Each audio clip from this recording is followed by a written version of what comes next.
Je suis arrivée à Bourges il y a 2 ans et demi et une des premières rencontres dans les collections patrimoniales de la ville de Bourges, ça a été la découverte de ces archives littéraires issues du fonds Alain Fournier-Jacques Rivière.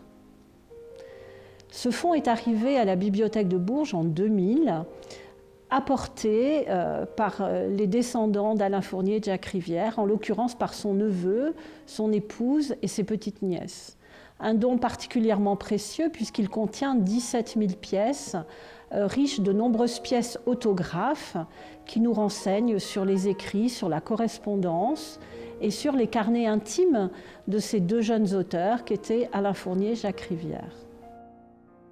L'amitié qu'il développe avec Jacques Rivière, on la mesure vraiment à travers la correspondance, une correspondance de 10 ans.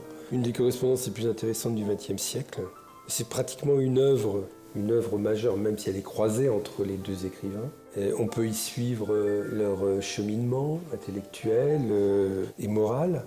On voit les différents événements auxquels ils ont participé, les découvertes artistiques qu'ils font ensemble, les discussions, les projets, les publications qu'ils font. Enfin, il y a tout ça et il y a aussi toute la société qui est autour.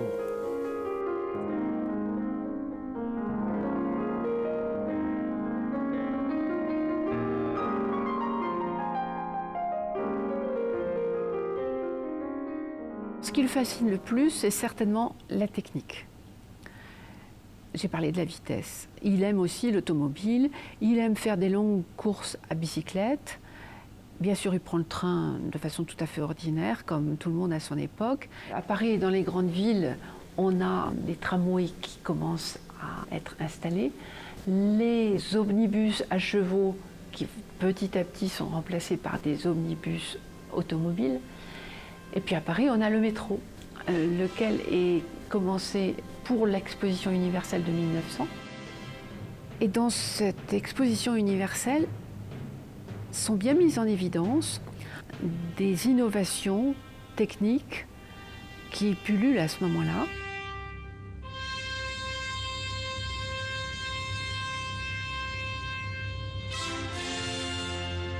L'avion à l'époque a une vogue et une aura extraordinaire.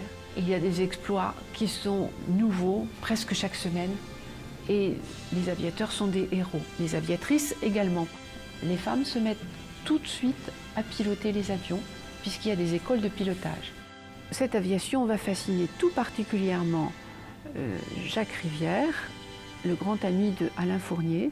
Ils vont même aller voler sur un avion piloté par Caudron. Cette aviation de laquelle on n'arrête pas de parler à l'époque. Blériot traverse la Manche en 1909. Les grandes figures dont on a la mémoire, on pourra citer bien sûr le prix Nobel de Marie Curie qu'elle obtient avec son mari et Henri Becquerel pour la physique. Clémenceau et Raymond Poincaré sont présidents de la République après avoir été président du Conseil. Jean Jaurès est ce grand pacifiste qui essaie de ne pas entraîner le pays davantage vers la guerre et refuse le rétablissement du service militaire à 3 ans. Cette période de 1900 à 1914 est une période où il y a de grandes grèves dures.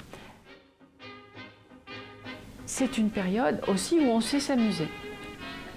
Et on invente des nouvelles danses, comme le tango, qui s'empare de toute la société, comme la valse chaloupée, lancée par Miss Tinguette, qui n'est pas encore une chanteuse, mais une comédienne et danseuse de revue.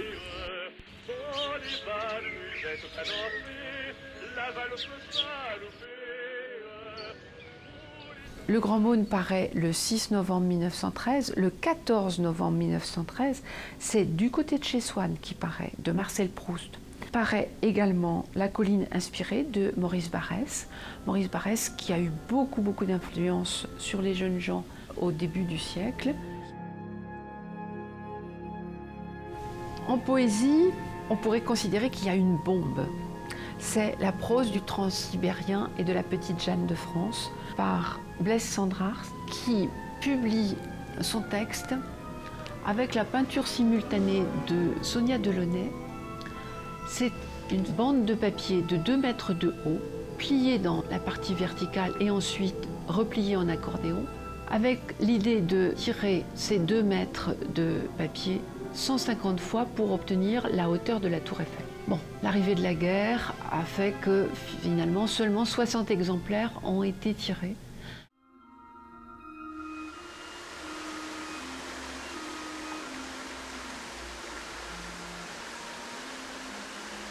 Il est de plein pied avec la musique de son temps. Il est là, par exemple, avec son ami Jacques Rivière, à la soirée de création du Sacre du Printemps le 29 mai 1913. Il est certainement beaucoup plus attaché à la peinture des fauves ou des nabis. Et pendant son séjour en Angleterre, sa découverte des pré-raphaélites va contribuer à ancrer en lui une certaine vision de la femme qu'il avait approchée avec la poésie symboliste de Henri de Régnier et de Jules Laforgue et entretenue avec celle de Francis Jammes.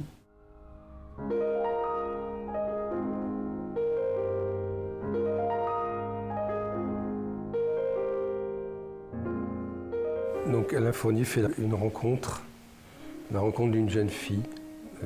Il a 17-18 ans. Il s'agit d'une jeune fille qui s'appelle Yvonne de Quièvrecourt, dont l'identité a été révélée plus tardivement.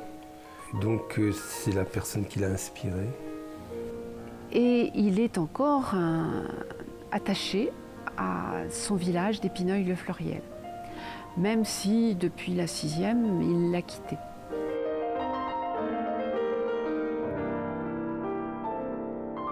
Ce qu'on peut dire d'abord d'Alain Fournier, c'est qu'il est connu comme l'auteur d'un unique roman.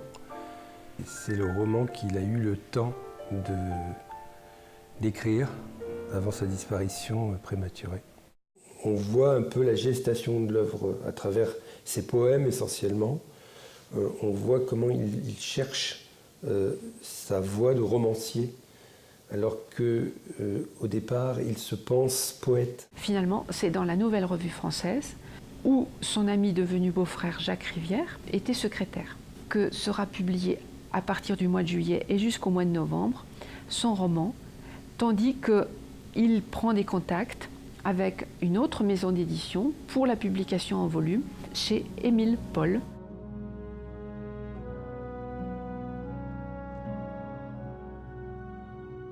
Le prix Goncourt est donc attribué au Peuple de la mer de Marc Helder, presque un inconnu. Et les journaux défendent presque à l'unanimité Alain Fournier avec ce grand mône dont ils disent qu'il a la fraîcheur et la nouveauté attendue d'un prix que les frères Goncourt voulaient couronner. Rappelons quand même qu'en 1914, on parle déjà de la 8e édition. Donc on voit que le succès rencontré au niveau de la critique et de ses pairs s'est aussi étendu à un public qui a acheté ce livre et qui s'en est approprié la lecture. Dès 1914, il y a déjà un bon succès, un succès d'estime publique. La diffusion de masse, c'est à partir de 1963 et le livre de poche le publie et à partir de là, le roman va être vendu à des millions d'exemplaires pendant les 30 années qui vont suivre.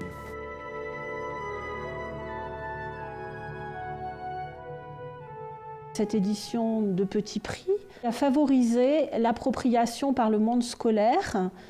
Et effectivement, dès cette époque, on trouve Alain Fournier dans plusieurs éditions, en particulier du Lagarde et Michard, mais aussi dans des livres de lecture de l'école primaire, avec des extraits assez significatifs. Et donc, je pense qu'entre, on va dire, les années 60 et les années 90, le Grand Mône a vraiment fait partie du bagage littéraire partagé par une grande partie des élèves et de la population française, entre autres, mais pas seulement, puisque nous avons aussi de nombreuses traductions.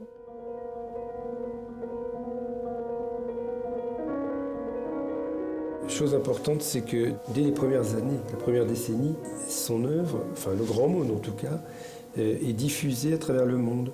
Il y a des éditions de langue française publiées à l'étranger, comme par exemple celle de Manchester. Il y en a une autre qui est une édition aux Pays-Bas, Amsterdam. Et surtout, une chose bien connue maintenant, il a été fréquemment utilisé pour l'apprentissage de la langue française par les étrangers.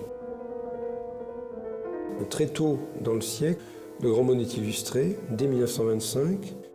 Chaque artiste choisit un petit peu les épisodes qu'il veut mettre en valeur, qu'il inspire particulièrement. Donc la fête étrange, en général, à travers les différentes éditions illustrées, on la retrouve. Ceux qui vont insister sur les scènes ou les personnages, et d'autres qui vont insister plutôt sur les paysages. Le cas de Gaston Barré, par exemple, où on n'a pratiquement pas de présence humaine.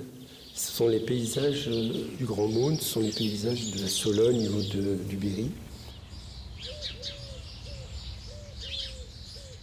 Dans le domaine de l'adaptation, à l'heure actuelle, il n'y a eu qu'une seule tentative en bande dessinée. Bernard Capot, enfant du pays, lui aussi, comme Alain Fournier.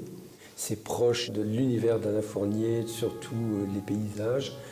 Mais en plus, il a été très fidèle au texte d'Alain Fournier. Il a choisi lui-même des extraits du roman qu'il a introduits ensuite dans ses dialogues et dans ses bulles. Isabelle Rivière, donc, qui avait les droits, n'a pas voulu les accorder à n'importe quel réalisateur, n'importe quel cinéaste. Et donc, ce n'est qu'en 1966 que le projet va aboutir avec Jean-Gabriel Bicocco. Le film part en 1967. Et ce n'est que 40 ans plus tard que nous avons un second film réalisé par Jean-Pierre Vérag, 2006. Et là, on a un autre parti pris, résolument réaliste, qui met plus à distance l'univers romanesque d'Alain Fournier.